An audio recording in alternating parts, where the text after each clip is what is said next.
So today we're diving into the story of a generation that basically played by all the rules, only to find out the game had completely changed. We're going to look at the economic forces and, the psychological toll that has really defined millennials and Gen Z. It's a journey that started with this huge promise of prosperity and, well, ended up somewhere totally different. And this question, it just hits you, right? It really gets to the very heart of the matter. It speaks to a whole generation that followed this path laid out for them, only to look up and realize the destination they were promised, it just wasn't there anymore. All right, so let's kick things off with that central conflict, this huge gaping chasm between the life these generations were promised and the reality they actually inherited. And this quote, wow, it really speaks for millions of people out there. It's that gut punch feeling of betrayal. You do everything you're supposed to. You work hard, you're loyal, you go the extra mile, and then you find out the rules changed without anyone telling you, and you're the one left behind. Okay, this right here is a really critical piece of the puzzle. See, for our parents' or grandparents' generation, the essentials, things like a home, education, childcare, they were affordable. The luxuries, like a brand new computer or a big TV, that's what was expensive. Well, today, that script has been completely flipped. The luxuries are cheap, you can get a giant TV for a few $100s. But the basic building blocks of a stable life, for so many people, they feel totally out of reach. And listen, this wasn't some slow, gradual change. It was more like a series of economic earthquakes that just kept shaking the very foundation of an entire generation's financial life over and over again. This was the promise, right? The great boomer retirement. It was supposed to open up this floodgate of amazing job opportunities. But that's not what happened. Instead, a whole generation found themselves kind of stuck in entry-level jobs, often with degrees they couldn't even use, and no clear ladder to climb. And here's the brutal reality of why. This timeline shows that millennials have been slammed by not one, not two, but three once-in-a-lifetime recessions, all hitting during their prime earning years. Each one of these crises just erased progress, piled on more debt, and hammered home this constant, nagging feeling of instability. And a huge piece of that instability puzzle, student debt. Just look at this chart. You can see the trend so clearly. Since the late 80s, the amount of debt held by people with a college degree has just exploded. The very thing that was supposed to be a golden ticket to the middle class became this massive financial anchor, delaying everything, homeownership, marriage, starting families, for years. And if that wasn't enough, here's the real kicker. Despite all this soaring productivity, despite workers taking on crushing debt for an education, the real hourly wage for the average worker has only gone up a measly 6% since 1979. Just let that sink in for a second. All that extra work, all that debt, for practically no real increase in pay. So you have to understand this relentless financial pressure. It's not just an economic story. It's not just numbers on a spreadsheet. It has this profound psychological impact. It literally rewires how you think, how you plan your future, and how you feel every single day. And that brings us to this really important idea called scarcity. Think of it like this. When you're constantly worried about money, it's like having 100 tabs open in your brain's web browser.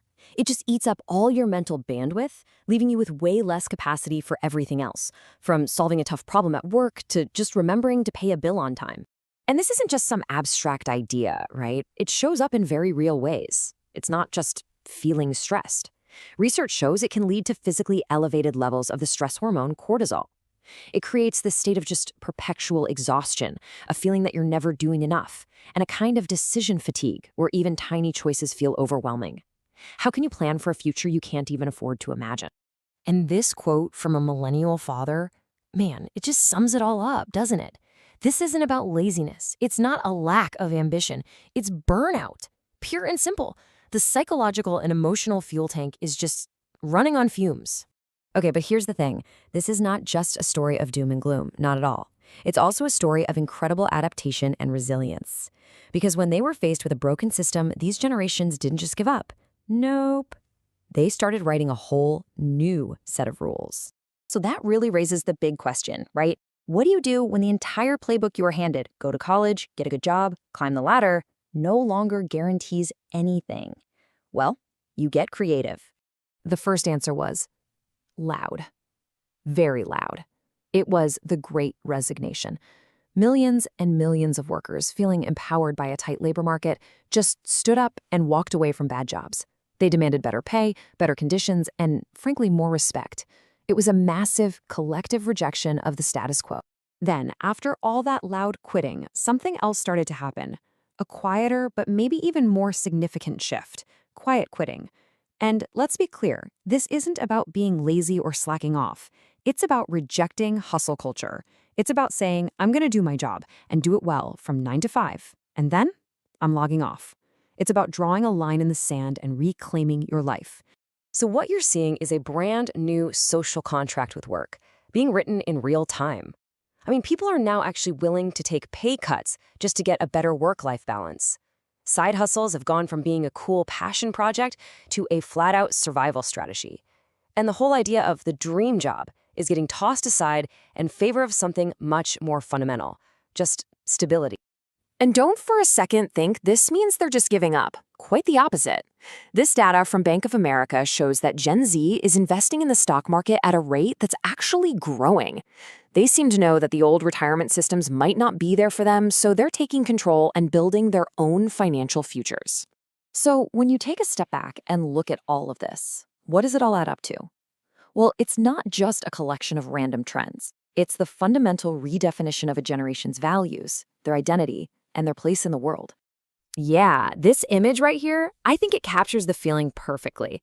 They were given a map for a world that just doesn't exist anymore.